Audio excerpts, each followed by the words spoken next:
Hey everyone, Grant here, and for those of you that don't know, I'm just a guy in his 30s who's making these videos so that you hopefully won't make the same money mistakes I've made.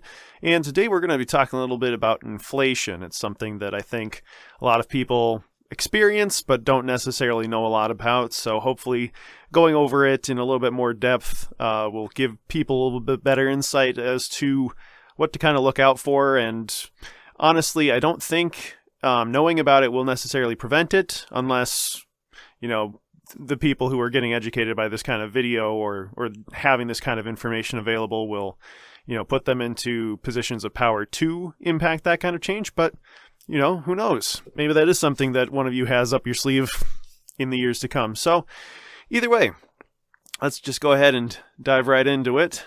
First off, we're going to take a look at an article from the Harvard Business Review. It talks a little bit about what inflation is. So, basically the main thing to understand about inflation is that it is considered to be the rise in prices across an economy.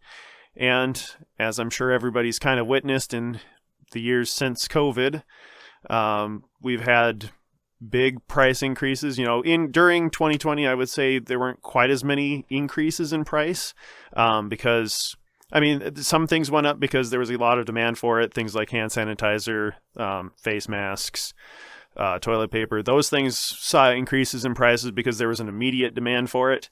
But then they leveled off because there was still enough of it around that people were able to kind of replenish what they had in storage and other places. So, but then this year, one thing that I've kind of noticed is that groceries, and this is, I think, kind of the impact that we had from COVID, was that a lot of supply chains got disrupted, and now we're finally starting to see some of the repercussions of that with some of the prices at the grocery store going up very substantially. I want to say maybe 2 years ago, eggs were probably around $1.30 for a 12 count, and now I want to say where I'm living, they're around $4. So that's a pretty big jump in a very relatively short amount of time. So I just realized that I had part of my graphic covered up while I was talking. So let's see if we can do a quick little recap. Basically, again, this is the demand curve that you usually find in textbooks. We've got supply on this side, we've got demand down here. So the greater the demand for something, generally speaking, the lower the supply for it there's going to be, and then vice versa.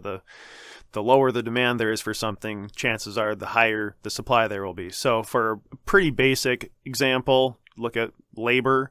You've got minimum wage jobs are going to be around this side versus people who are filling the CEO position of S&P 500 or Fortune 500 companies.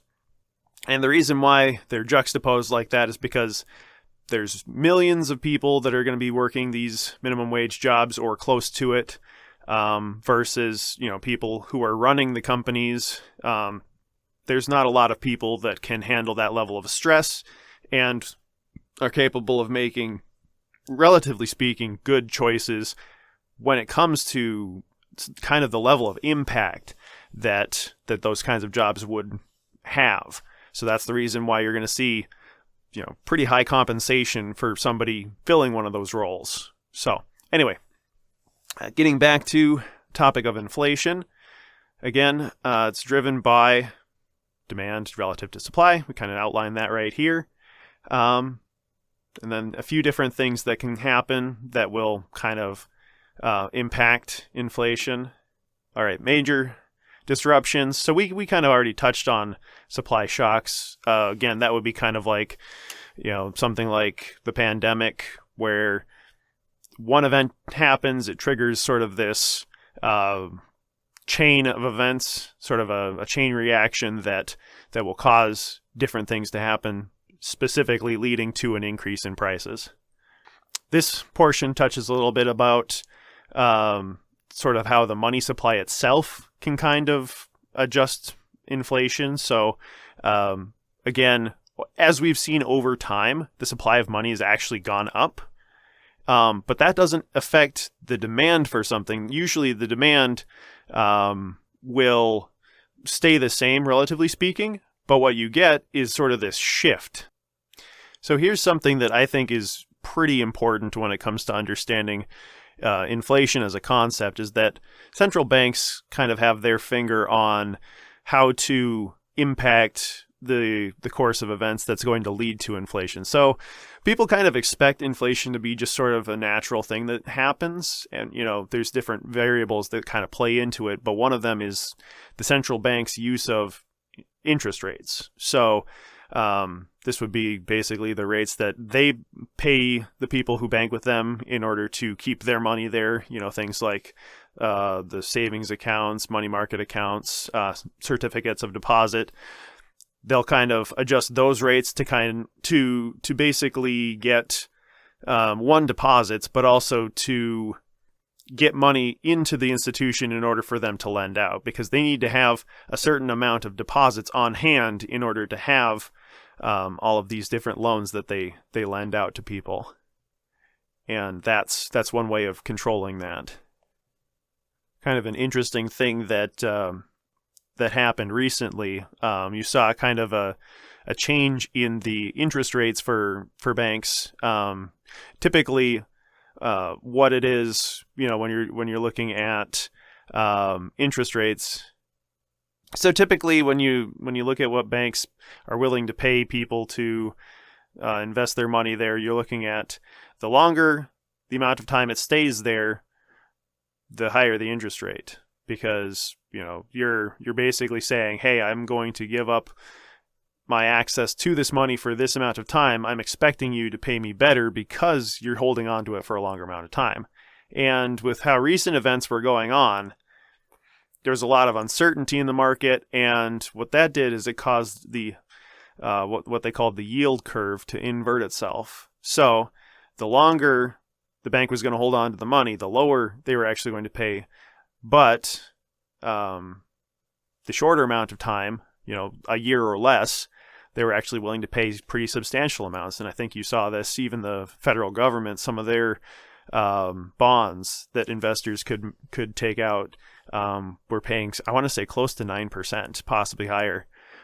And I think that's gone away to a degree, but it's always interesting to see something like that happen, because it's one way for them to try to control people's behavior and what they do with their money. And it's interesting to see them, put those kinds of incentives in place, because who knows what kind of long-term effects it's really having on the economy as a whole. So here's an interesting little analysis of some of the more recent causes of inflation that we've seen. So we talked a little bit about, how supply and demand tie into things. And what this is saying is that, again, since the pandemic, there's been pretty big rises in cost of goods, and they're anticipating, based off of some analysis that has been done, 40% of the increase in prices, 40% of the increase is due to supply side factors. So that would be, disruption in the supply chain, basically people not being able to get the stuff to the stores to be sold. So that basically lowers the supply of things. And then 60% on the demand side. And that was based purely off of the fact that the reason why that would have gone up is, again, because during the pandemic, there were these stimuli that were given out, the stimulus payments made to people. And what they were able to do is that increased the demand artificially, because people who didn't have money initially actually received the money. So that change in the graph that we did earlier, where they're increasing the money supply, when the government does that and they say, hey, we're going to give you the money, well, that's going to increase demand, but it's not going to increase the supply of goods. So that actually shifts the chart over. So we got kind of three different charts here. We've got sort of a regular situation with the supply and demand curve.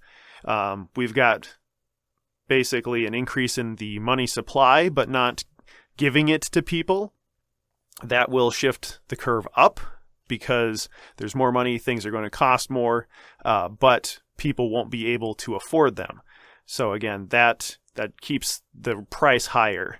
When you do give people a stimulus or just give them extra access to money that they're then able to spend on things that they wouldn't normally be able to spend on, they'll spend on the things that they're already buying, but then they'll also spend on other things that are just outside of their typical price range. And so that's when you get people doing a lot more, I wouldn't say necessarily impulse buying, but during the pandemic specifically, there were purchases being made for a lot of things to make people feel better. And that's where you get, well, these people weren't already doing that. So there's a shift in the demand that way, which could essentially lead to an increase in costs. But the bigger problem with that is that it's reducing the supply for other people. Now, that's not going to be an issue when it comes to something that doesn't have a limit. Sure, there would be something like if a bunch more people were going to the movie theaters, that would make it difficult for people to get there because all of the theaters would be full, and then they could raise prices for that. But it doesn't reduce the supply of anything other than the number of available seats. Now, juxtapose that with more people, let's say, driving. If you give them a stimulus and then they decide, well, it's the summer, I have, how much vacation built up. I'm going to go on a vacation because now I've got this extra let's say $2,000, because that would be something that you could probably spend on a vacation. $200 might be a bit tough. But then if people have that money and they weren't going to before, now they can go out and they'll spend that. And, if they spend $100 of that $2,000 on gas, that's, however many gallons of gas less for other people to use. That'll use up that part of that supply, so that would raise the prices of gas in the future. And here they're asking about, when will inflation go down? And that's, I think, probably a better question to be asking, because interestingly enough, I've never heard anybody talking about looking forward to a time when they expect inflation to, go even into the negative. And I've got another kind of article here pulled up. This is on Investopedia, where they talk about the differences between inflation and deflation. Now, if we've got inflation, which is essentially saying, hey, because either a change in supply or demand, prices are going to be higher, so that means that your dollar's not going to go as far. Obviously, then deflation would be the exact opposite. Either there's an increase in supply, which again, we kind of talked about here. No, that would be right. If I increase the supply, it would be above the existing graph. So deflation would be saying, okay, there's not going to be as much money, we'll say. We'll say that there's less money going around. And that would lead to lower prices, potentially. Before we get into too much of the discussion on deflation, and take a look at it, hyperinflation is something that I'm very concerned about as being a problem in the near future, just because when you see the government printing a lot of money, it means that they want people to have access to the money, but at the same time, if they produce too much of it or make it too easily available, again, going back to the stimulus example, it'll have these kinds of adverse effects on the economy. And then if it gets really out of hand, there could be a situation like what Germany saw back, I want to say between World War I and World War II, where you can't buy a loaf of bread even if you have a wheelbarrow full of money. So that's something to kind of be aware of. And I think that's something that people need to really take into consideration before making some of these really, really drastic measures when it comes to policy making. And again, just kind of quickly touching on the topic of deflation.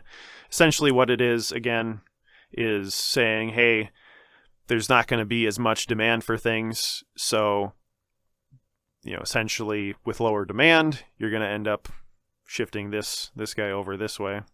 Not necessarily like that all the way through the graph, but it's possible.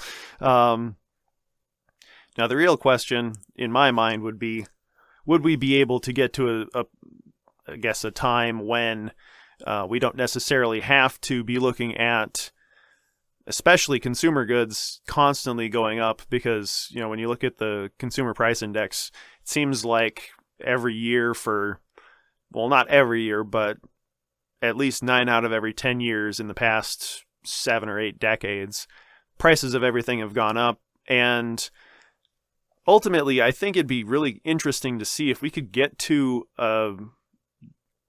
essentially a place in time where consumer goods aren't going up in price. Only high value things that, again, would have lower supply. There might be, you know, fairly high demand for it from certain individuals, but not from everyone. And all of the basic necessities that people need to survive, it would be cool to see those either stay level in terms of the cost for them, or potentially even going down with, you know, improvements in new technologies and things of that nature.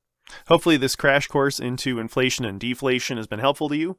I'd love to know your thoughts. Do you think we should be planning for, again, decades into the future of constant inflation, or is there some other way that you can kind of see us getting around that?